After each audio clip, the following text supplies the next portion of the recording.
Bayangkan sebuah sekolah. Sekolah ini tidak hanya punya ruang kelas. Sekolah ini punya taman yang luas, punya lapangan hijau. Di bawah pohon yang rindang, anak-anak duduk berkelompok. Kami tidak sedang bermain-main saja loh. Kami sedang belajar dengan cara yang berbeda. Guru tidak berdiri di depan kelas. Guru duduk bersama mereka, membuka buku cerita dengan gambar yang menarik. Suara tawa anak-anak terdengar. Kami menunjuk gambar-gambar di buku. Ini adalah sekolah yang hidup. Sekolah yang menjadikan alam sebagai ruang kelasnya. Di sekolah ini, literasi bukan hanya tentang membaca buku di perpustakaan. Literasi adalah kegiatan sehari-hari, kegiatan yang menyenangkan. Kami membawa buku favorit dari rumah. Kami bertukar cerita nenten. Setiap pagi, ada waktu khusus untuk membaca bersama. Bukan di dalam kelas yang sunyi, tapi di taman sekolah yang sejuk. Angin sepoi-sepoi meniup halaman buku mereka. Suara burung menjadi musik latar. Belajar menjadi sebuah petualangan yang seru. Bukan lagi sebuah kewajiban yang membosankan. Numerasi juga menjadi bagian dari petualangan ini. Menghitung tidak lagi hanya soal angka di papan tulis. Kami belajar berhitung dengan benda-benda di sekitar. Menghitung jumlah daun yang gugur. Menghitung berapa banyak semut yang berjalan di dahan pohon. Kami mengukur panjang bayangan di bawah sinar matahari. Matematika jadi nyata, ada di mana-mana. Mereka bisa menyentuhnya, mereka bisa melihatnya. Belajar angka menjadi permainan yang mengasihkan. Suasana seperti ini membuat sekolah menjadi tempat yang dirindukan. Setiap sudut sekolah adalah tempat untuk belajar. Setiap momen adalah kesempatan untuk menemukan hal baru. Dinding kelas tidak lagi menjadi batas. Alam menjadi guru yang tak pernah habis ilmunya. Anak-anak belajar dengan semua indera mereka. Mereka melihat, mendengar, dan merasakan. Pengetahuan tidak hanya masuk ke otak, pengetahuan meresap ke dalam hati. Inilah awal budaya literasi dan numerasi yang kuat. Budaya yang tumbuh secara alami dan menyenangkan. Pagi itu, beberapa orang tua datang ke sekolah. Mereka tidak datang untuk rapat formal. Mereka untuk ikut belajar bersama anak-anak mereka. Seorang ibu duduk bersama putrinya dan beberapa temannya. Mereka membaca buku cerita tentang petualangan di hutan. Sang ibu membacakan cerita dengan suara yang bersemangat. Anak-anak mendengarkan dengan mata berbinar. Setelah selesai direktur, Jewe. Menurut kalian, apa yang akan dilakukan si kancil selanjutnya? Anak-anak berebut menjawab dengan antusias. Di sudut lain taman, seorang ayah sedang asik bersama putranya. Mereka tidak membawa buku. Mereka membawa kerikil dan ranting. Sang ayah mengajak anaknya menghitung. Coba hitung ada berapa kerikil di tangan ayah. Anaknya menghitung dengan teliti. Lalu mereka membuat pola sederhana dengan ranting. 2 ranting pendek, 1 ranting panjang. Mereka belajar konsep pola dan urutan. Guru hanya mengamati dari kejauhan, memberi senyuman. Guru membiarkan interaksi antara orang tua dan anak mengalir alami. Ini adalah pembelajaran yang tulus. Seorang guru kemudian bergabung dengan kelompok lain. Di sana, anak-anak sedang berdiskusi tentang cuaca hari itu. Mengapa hari ini terasa lebih sejuk dari kemarin? Karena ada banyak awan, Bu. Guru tersenyum dan bertanya lagi, awan itu seperti apa ya? Anak-anak mulai mendeskripsikan bentuk awan yang mereka lihat. Ada yang bilang seperti kapas, ada yang bilang seperti domba. Literasi bukan hanya membaca tulisan. Literasi adalah kemampuan bercerita dan mendeskripsikan. Kemampuan mengungkapkan apa yang mereka lihat dan rasakan. Interaksi ini sangat berharga. Tidak ada teknologi canggih yang digunakan. Tidak ada layar gawai. Yang ada hanya suara tawa, diskusi, dan alam sekitar.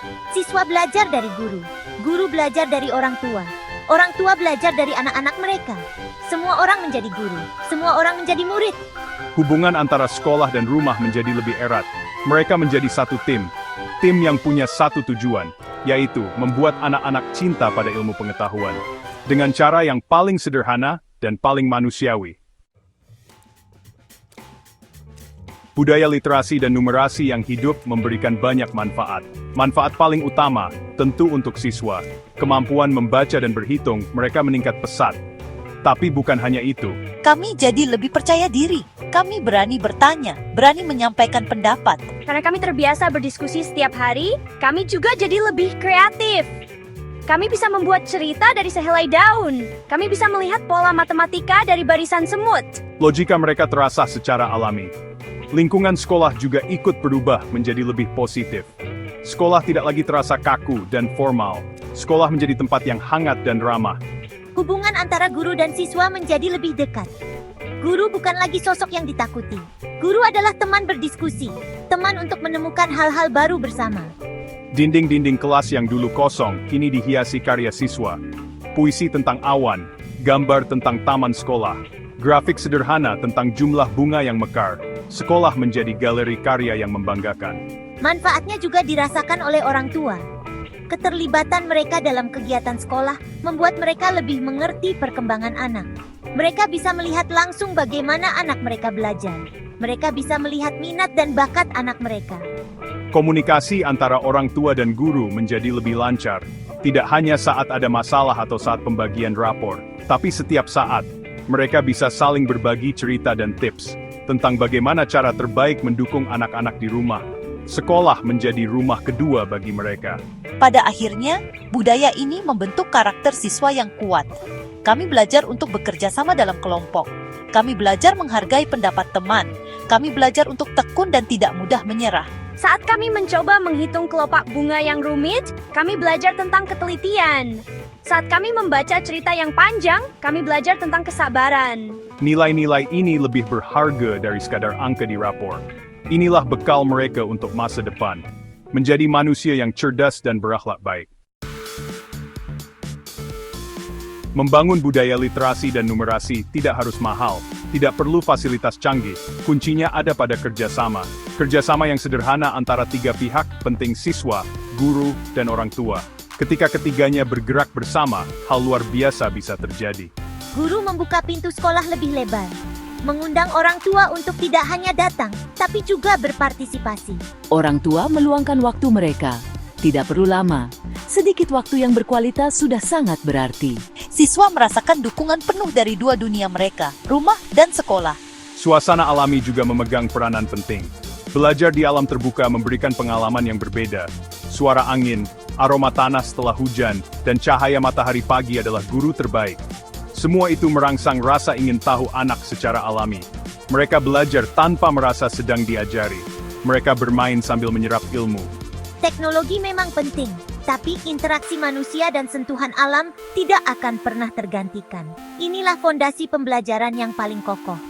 Fondasi yang membangun kecintaan pada belajar seumur hidup. Mari kita ciptakan lebih banyak sekolah seperti ini. Sekolah yang menjadikan setiap sudutnya sebagai ruang belajar. Sekolah yang menghargai proses lebih dari sekadar hasil akhir. Sekolah yang membangun jembatan kuat antara rumah dan gerbang sekolah, di mana setiap anak merasa dilihat, didengar, dan dihargai.